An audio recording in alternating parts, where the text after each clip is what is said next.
মির্জা ফখরুল ইসলাম আলমগীর বলেছেন, ওপরতলার কিছু শিক্ষিত লোক যুক্তরাষ্ট্র থেকে এসে ঘাড়ের উপর গণভোট এবং সনদের মতো বিষয় চাপিয়ে দিচ্ছে।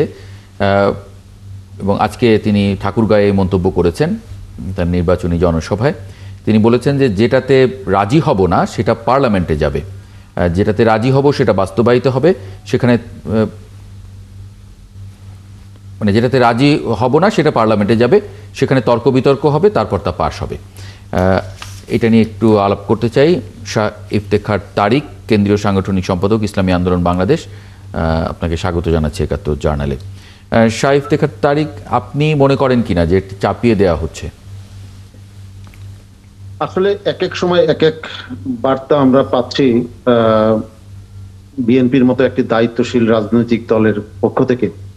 তারা গণভোটের ব্যাপারে একমত হলেন, গণভোটের ব্যাপারে তারাই ইতিবাচক ভাবে জাতীয় ঐকমত্য কমিশনে মতামত রাখলেন। সম্প্রতি আমরা দেখতে পাচ্ছি বিভিন্ন নেতৃবৃন্দ তাদের একজন তো ওদিন বললেন যে এই সরকারের গণভোট করা অবৈধ, এই সরকারের গণভোট করার কোনো এখতিয়ার নাই।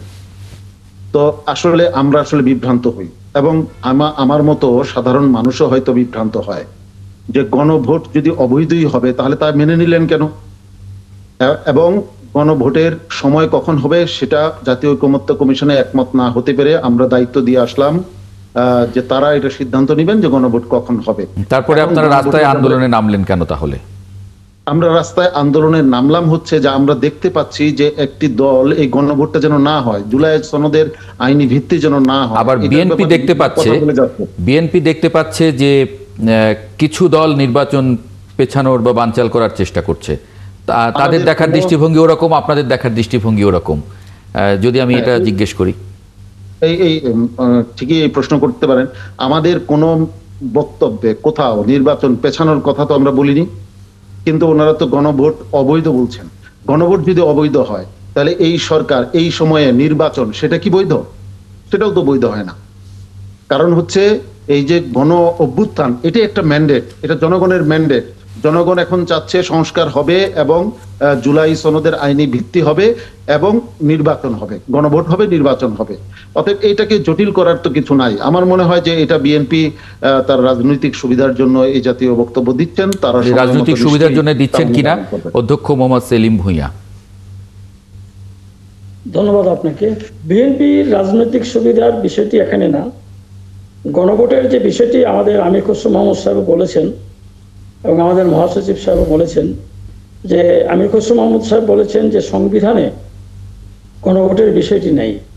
তো সংবিধানে না থাকলে এই গণভোটটি এখানে নেওয়ার, তারপরেও আমাদের যেটা উনি বলেছেন, আমাদের সহ আলোচক বলেছেন যে এখানে মেনে নিলেন কেন।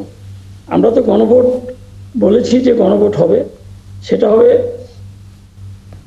নির্বাচন যেদিন হবে, জাতীয় সংসদ নির্বাচন, সেই নির্বাচনের দিনে। অন্যদিন কি অবৈধ? আমি যখন কথা বলি তখন আমাকে কথা বলতে দেন, আপনার কথার সময় কিন্তু আমি কথা বলি নাই। এগুলি শিখতে হবে আমাদের। সেই জন্য যে গণভোট, আমাদের বক্তব্য হলো যে গণভোটটা হবে, আমাদের দলের স্পষ্ট বক্তব্য, গণভোট হবে জাতীয় সংসদ নির্বাচনের দিনই গণভোট করা যায় যদি আমরা করতে চাই। তো সেই জন্য এখন গণভোটের কথা বলে যারা নির্বাচন এর বিষয়ে এখন জাতি মনে করে, জনগণ মনে করে যে এটা একটা নির্বাচন পিছানোর ষড়যন্ত্র, নির্বাচনকে বানচাল করার ষড়যন্ত্র। না, নির্বাচনের দিন হলে, নির্বাচনের দিন ভোটটা হলে আইনসম্মত হবে, মানে আগে হলে হবে না, নির্বাচনের দিন কিভাবে হবে আইনসম্মত তাহলে? না, এটা তো সেটেল হয়ে গেছে যে ফেব্রুয়ারির প্রথম সপ্তাহে, মানে রোজার আগে নির্বাচন হবে, জাতীয় নির্বাচন। এটা মাননীয় প্রধান উপদেষ্টা বিভিন্ন সময় উনি বলেছেন, উনি ব্যাখ্যা দিয়েছেন, এবং ওনার যে যারা দায়িত্বপ্রাপ্ত কর্মকর্তা তারাও আপনার বিভিন্ন মাধ্যমে, সামাজিক যোগাযোগ মাধ্যমে এবং সংবাদপত্রের মাধ্যমে তারা ঘোষণা দিয়েছেন, প্রেস কনফারেন্স করে বলেছেন যে রোজার আগেই নির্বাচন। কোনো প্রশ্ন নেই, আলোচনা করুন। জি, মানে আমরা তো মানে কথা শুনলাম দুজনেরই, যদি আপনি এ বিষয়ে একটু মন্তব্য দেন তাহলে। মানে গণভোট ইস্যুতে আসলে আমরা দেখছি যে পরস্পর বিরোধী দলগুলো খুবই মানে রাজনীতি একটা উত্তাল করে রেখেছে, কথার লড়াই বিশেষ করে। আমি বলবো না যে একেবারে মাঠের পরিস্থিতি খারাপ তা না, আবার ভেতরে ভেতরে তারা কথাও বলছেন যে জামায়াতের আমিরও আজকে এরকমটা বলেছেন সেই জায়গা থেকে। না আসলে এটা তো এক ধরনের মানে বাকযুদ্ধ আর কি, ঠিকই বলেছেন আপনি, বাকযুদ্ধ।